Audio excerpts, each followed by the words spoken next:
So, good evening. It is Thursday the 20th, so we've got 2 days until the final round of Time Attack at Snetterton, and this is literally the only time we've got left to get this, get the Micra mapped. So if you've not been following along on our little journey, we recently had to put another engine in after melting a piston at Brands Hatch. We have now got a blow-off valve on there from GFB, which should allow us to finally get the supercharger working and finally make this the twin-charged super turbo Micra we intended it to be from day one. And then Haltech came down at the start of the week and they dropped us off a lovely EGT setup that we've installed into the Micra. So hopefully we've now got all the tools needed to extract the most we can out of that little stock engine that we've got in there without blowing it up. So sounds like Ash is on the go already, so let's go have a look. So we're starting the mapping section off by winding it back and then so slowly starting to wind it back up. Yeah, so we've started off at gate, so we've literally took the turbo out of the equation because sort of the aim for today is we want to get the charger working so she's truly twin charged. So started off at gate, so we're back at literally, to be honest, the gate pace feels like after a season of Time Attack it's a little bit weaker than when we started. So we dropped back to basically 145 horsepower, so bang on what it was sort of doing at gate before. We're now slowly bringing the charger in. I don't know whether I'd say pleasantly surprised, but it's certainly it's almost like it doesn't need the turbo. Yeah, the charger's doing a lot better job than what we thought. So intake temperature's gone up a tad, so we've removed a bit of timing, but as for torque and power, it's a really broad curve, and we've actually still got the turbo at gate and pretty much making the same, near enough the same power but at lower RPM as what it's actually done before. So what did we have before? 225? We did. I think last time we dynoed it, we had it 220 at 15 psi. Yeah. And we've added up to 21 psi in the butt dyno. But I mean, I'll insert a picture of the graph now. But like the difference you can see is that like all of the lines at the bottom of the graph are what it was, you know, just in the turbo only at gate. And you can see the top graph, that's just the supercharger. You can see how much more low down torque there is compared. I mean, the turbo is pretty laggy. The turbo doesn't come in full. Yeah, it's 4.5. It's sort of what we aimed for though, so the charger was going to make up for where the turbo wasn't. But I thought what we'll do is we'll keep the bypass open, keep the gate open so it just runs at gate pressure, and with the pair of them combined, it's pretty savage, that's for sure. So it's just opened it up, and the peak I saw was 18 psi on the charger only. Jesus. So it's certainly geared pretty aggressively. It's forecast to absolutely piss it down on Sunday, so yeah, it's I suppose you can wind the charger back a bit, or just switch it back off. But with it not being like a variable clutch, we're literally turning it on and off, and the bypass valve's on and off. Yeah, so I think the issue we're seeing already is that because we can't control the boost output from the charger, and you can't get pulley setups for that. I think the only other thing is like with the Haltech being so good, it can control a lot of DC items with the DC unit they do with them. So the only other thing you could look into, like the likes of some of the Turbo Smart straight gates, and control it on duty, so as you get further you can actually just almost vent it to atmosphere to try and stop it. But that would be the only thing we do. It's lucky that the Haltech can do it, really. Well, I have seen on the centrifugals, I think I've seen it on Josh Lawton's. He's got a wastegate just for the throttle body to control the supercharger. So I don't think we need that now, but that might be something we need to control at some point. Well, that's it. Let's aim for now to make us as much torque as possible without it deciding to throw any rods out. Using itself, right? Yeah. So we'll go do some more runs.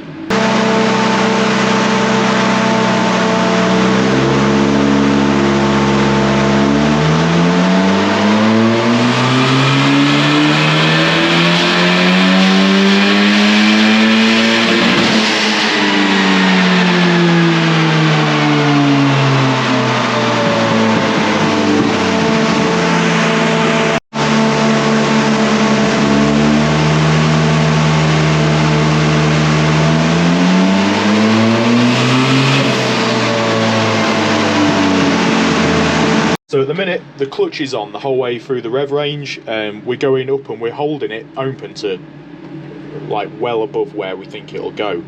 Currently on the graph we're seeing a massive sort of drop, because what we're actually doing is then going straight on and making the turbo come to life. It certainly is making a lot more power with basically the supercharger drawing through the turbo, but then as soon as we shut the bypass valve and let the turbo take over, bear in mind the supercharger is still running at this point, it will just hit the dead end, and the turbo just, if we're being honest, can really not hang with what the charger's starting off with. So now what we're going to start doing is we'll slowly start bringing the charger up to the next load cell, keep that bypass valve open a bit longer, so that basically the turbo's drawing through and making it go through. Sorry, keep it closed, sorry, so the air's actually been pulled through the turbo. And then we'll see what we get up to boost wise on the turbo. So at the minute we're still literally gate pressure on the turbo, so as soon as we're basically seeing that boost, I'm tempted now to probably as well start to close the gate, because of course it's only looking for atmospheric, not charger position. Yeah. I think I might go into the boost table, add an extra axis. Again, a great thing we can do with the Haltech is add another axis to it, so the boost is basically varied on if the charger's on or off, and we can vary it through that. Sick.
I hope you can hear me. The Supercharger is doing a really impressive job by itself without the turbocharger at the moment. So it's almost looking like we could get rid of the turbocharger and make a bit more power. So I'm still committed to the twin charge thing. It's still going to happen. So what we're trying to do now is we are trying to find the perfect point at which the turbo and the supercharger cross over. So we're slowly bringing the turbo pressure up.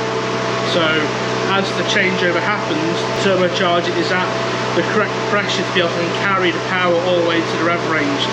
And so it's just a case of now spending the next hour or so going back and forth between actions on the bypass valve until we find the right thing. But the amount of torque the supercharger is giving down low, which we knew would be a thing, is going to make this car like an absolute rocket ship. So once we get this crossover point down to a correct science, this car is going to change overnight. So I think we're probably going to be out here for another hour or so. Probably hear him in the background going up and down on the dyno. So we'll do a few more runs and then we'll catch back in with Ash and see what his conclusion is as thus far. Exciting times.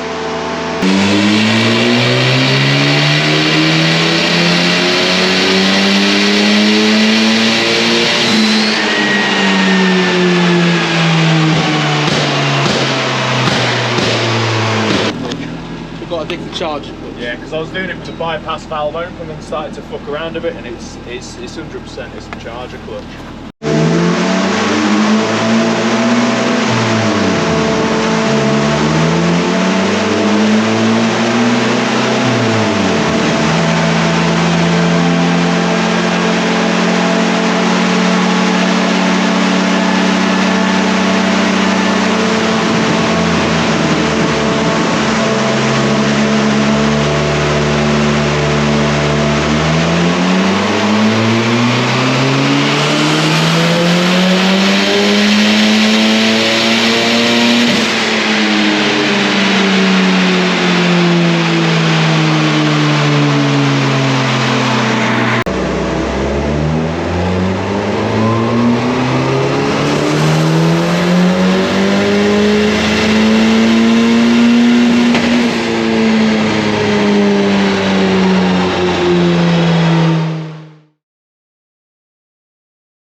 Okay, so it's the morning after our little dyno session at Giz-Motorsport, where we went all the way up to about 10:30, and we called it a night.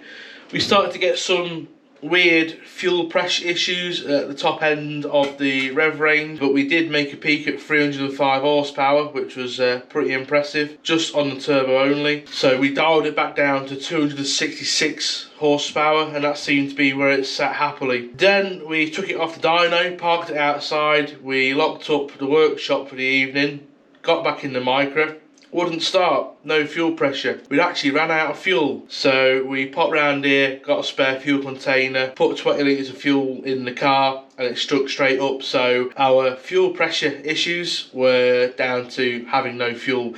Now currently we haven't got a fuel level gauge in the car, so we can't tell how much fuel's in there, purely because we were hoping to get hold of a partnership for a fuel cell and a fuel system, which just hasn't happened or isn't going to happen, so that's why we can't read how much fuel's in it.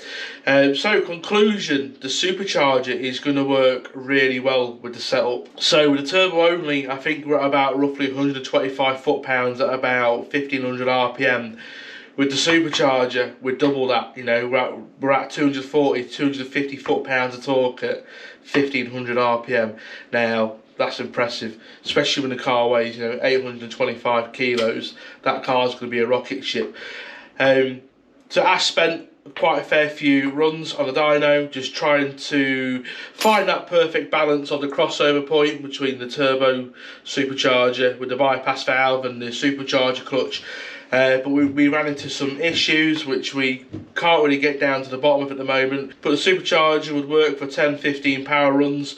Then after that it would just stop working.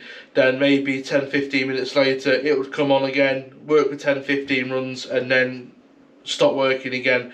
So done a bit of reading this morning, and it seems the clutches on these superchargers can wear out over time. Now the supercharger we got on there was a 150 quid scrapyard special. Maybe it's got a bit of water ingress on the clutch, it's a bit rusty and it's just not doing its job properly.